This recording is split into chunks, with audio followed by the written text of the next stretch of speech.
power grows late.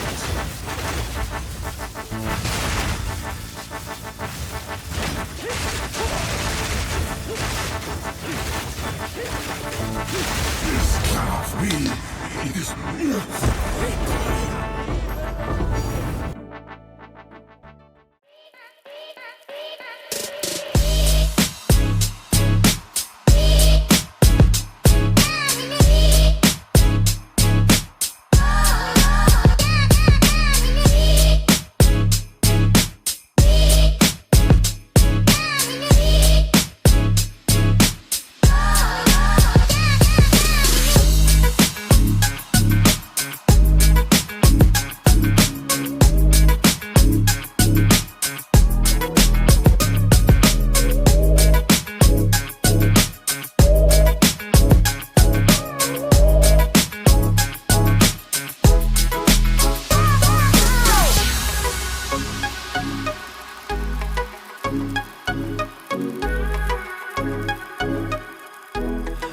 We are going to be going over what we are running here. So for our spear stab, we're pretty much using this for culling strike and exploit weakness.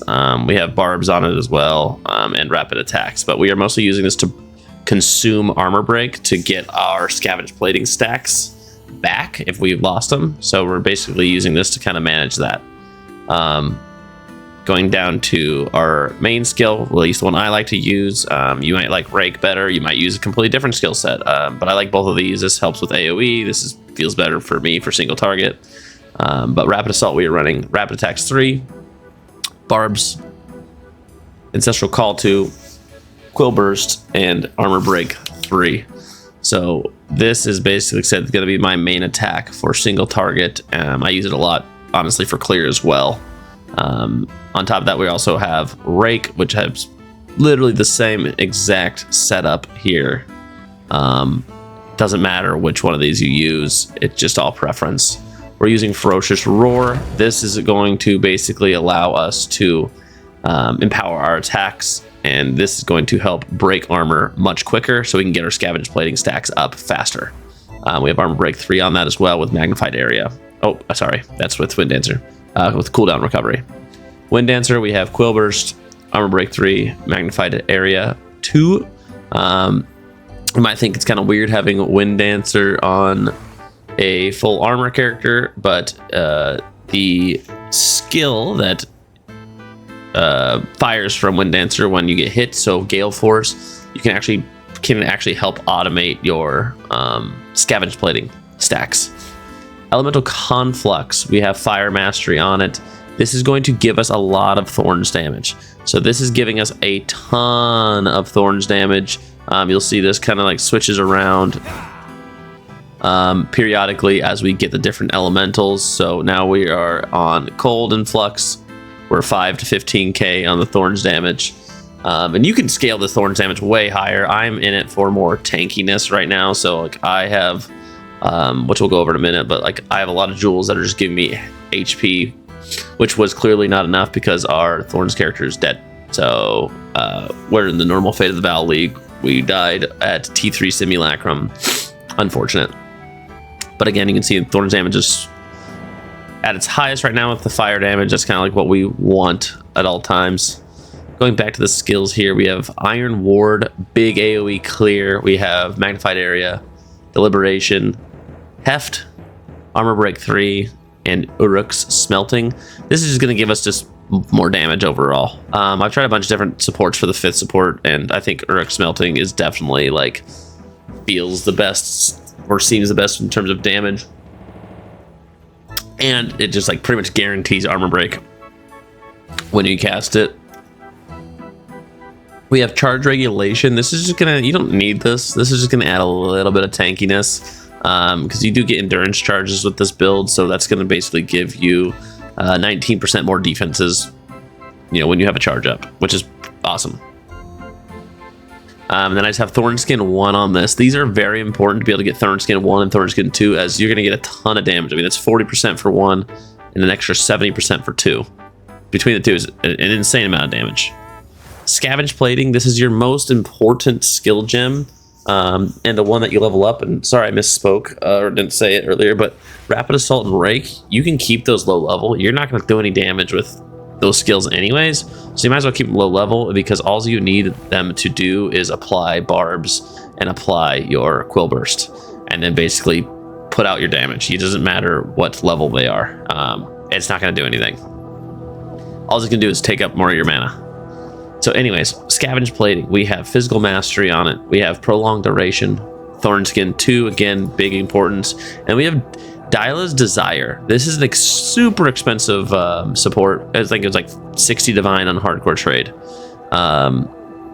And this gem is probably like one of the more important ones, because scaling your Scavenge Plating level is pretty much how you're going to get a lot of your damage. So you want to get this as high as possible in order to do maximum amount of damage and, like I said, maintain that 90% armor. And then last but not least, we have Magma Barrier. We are using this for block chance. Pretty much that is all we're doing it for, in my opinion, is block chance. It does also give you endurance charges, so I have charge perfusion on it. Not that big of a deal. I have elemental armament. Again, I don't think this does that much damage, but whatever. And then I have armor break 3 on it.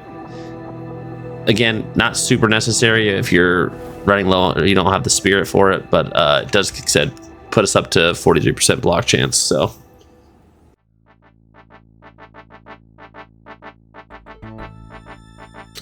all right, now getting into the passive tree.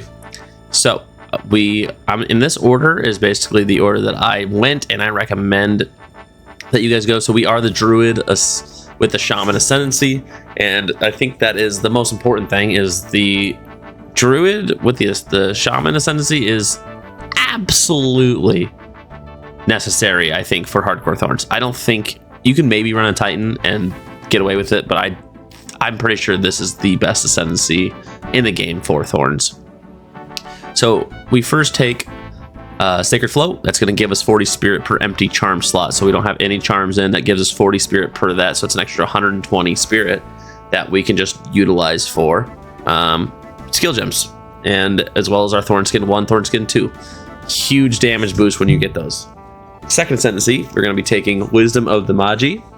This is going to give us the bonded benefits. So you can see on our thorn or on our chest piece, we have lightning thorns damage in there, and we have 45% increased thorns damage bonded, 15% increased thorns damage bonded, 30% increased thorns band.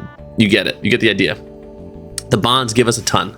On top of that, our spear, we have a triple socket spear here. We have a body rune in it, which, leeches 3% of physical damage as life. But the bond that you get from that is 5% increased maximum life. So we're getting 5% max life. So we're getting 300 life from this one rune in the spear. Absolutely insane. Yeah, and again, 48% thorns damage here. I mean, we have 100% increased thorn crit chance, and then our bonded is thorn damage has 80% chance to ignore enemy armor. So, pretty dang good. Our third and fourth ascendancies, we are going to be taking Reactive Growth and then into Avatar of Evolution. And this basically gives you adaptation, so you're going to take damage as cold fire, lightning damage, as well as 10% less elemental damage is taken overall per adaptation. So it's going to basically just make you a lot tankier. Yeah, so getting into our tree. This tree moves around a lot as you progress. I have changed it around a ton. So this is just what I use on the final. It's not necessarily what I recommend. I linked Kaltorak's leveling guide down below. I highly recommend you follow it.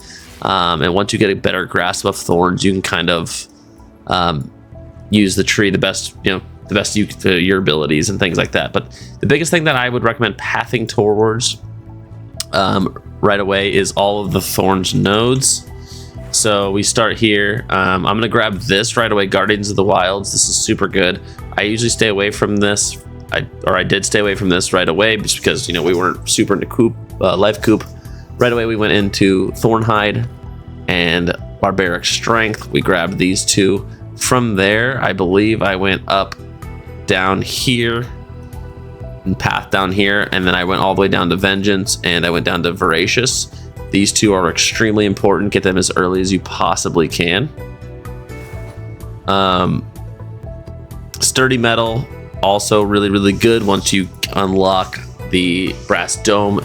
I talked with Kaltorek on his stream recently and just kind of asking him different questions on different viabilities for hardcore, and he still thinks the brass dome is by far the best in slot.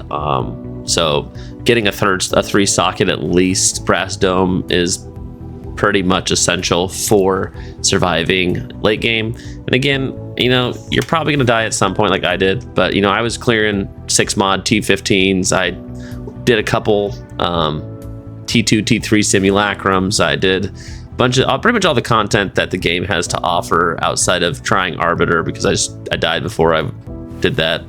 But yeah, it's pretty good. And then obviously you want to grab Revenge, is going to be where a majority of our Thorns damage comes from, as it gives us 10% Thorns damage equal to 10% of our armor. So that basically gives us a ton of damage. And it's body armor, sorry, not armor, body armor. Vengeful Fury, going to get Rage. It's going to increase our armor as we have Rage. And then Bulwark, really, really good later as you're getting just smashed with projectiles.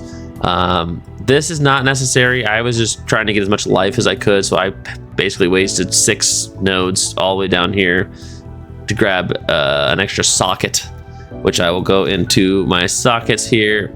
So I have 3 Grand Spectrums, which are going to give us 2% increased maximum life per socketed spectrum. You can see it gives us 500 life around that. Another jewel we have, which is again very, very necessary, is getting damage as extra. So we have 15% extra damage as fire and chaos, and then we have maximum fire cold res on this Heart of the Well. Super expensive upgrades, but definitely necessary. And then last but not least, you'll see this green circle. And if you haven't seen this before, this is a Undying Hate Timeless jewel. It's gonna have a bunch of lead numbers on there and all that. So the only one we care about is the Amanu. So what the Amanu is gonna do is it's going to change all of these in a circle. You can see how this one's barely there, but look at this, Sacrifice of Flesh. This is going to give us, when taking damage from hits, 20% of life loss is prevented, and then 150% of life loss prevented this way is lost over 4 seconds. So it's pretty much just going to make us tankier. So those are our sockets. Like I said, this is also a really expensive upgrade, not super necessary early, but as you start doing T15 maps and start, you know, juice them up, you're going to want that because it is going to keep you alive for longer.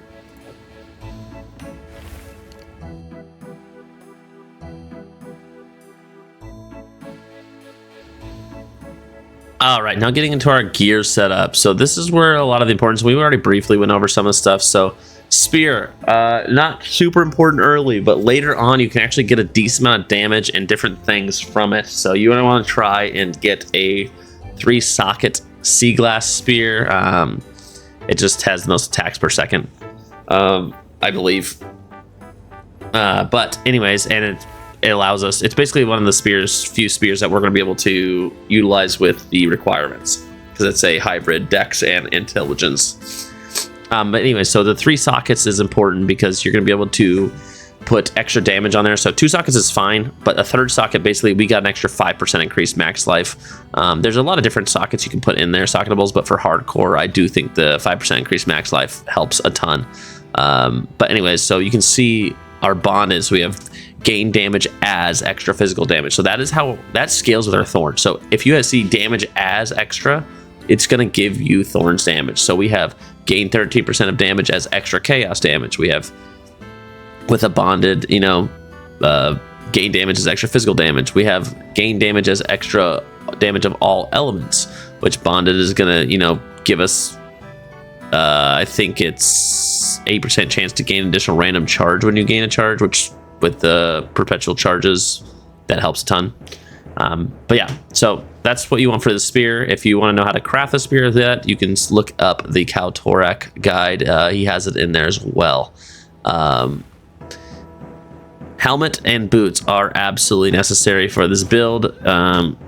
People might ask, like, okay, the boots, you know, they just give you crit chance, but look at our crit chance at 65%, and look what it goes down to if we don't. So it pretty much is necessary. I tried without the boots for a while, and it just felt terrible. So helmet and boots are absolutely necessary. Get them with as many sockets as you can. The shield, it doesn't really matter. I was using the... Oh, my character's dead. Chernogs. I was using this for a while. Felt really, really good in like T1 or T2 to like T10 maps. But you start getting chunked more and more, and you need more life. And like I said, with hardcore, it gets really scary. So love Chernogs. I think it's a great item. Gives you a ton of thorns damage early when you're trying to still scale your gear. So definitely a good option. And again, try and get it with 2 sockets on it so you can throw tithing on there. And if you don't know what the tithing is, it gives 1 to 100 lightning thorn damage. So you can use that at level 1. So that is a lot of power early for thorns if you want to scale thorns in the campaign as well. You can see I have 1 on my shield, 2 on my boots, 2 in my gloves, 3 in my chest piece. So using as much as you can with those is really important, without, you know, obviously compromising your reses. And a lot of my reses come from my rings as well as my amulet. Amulet, you can get plus to all spells, and what that would be good for scavenge plating. I just wasn't able to get that on top of spirit, max life, and then the reses that I need. So this is the best that I could craft.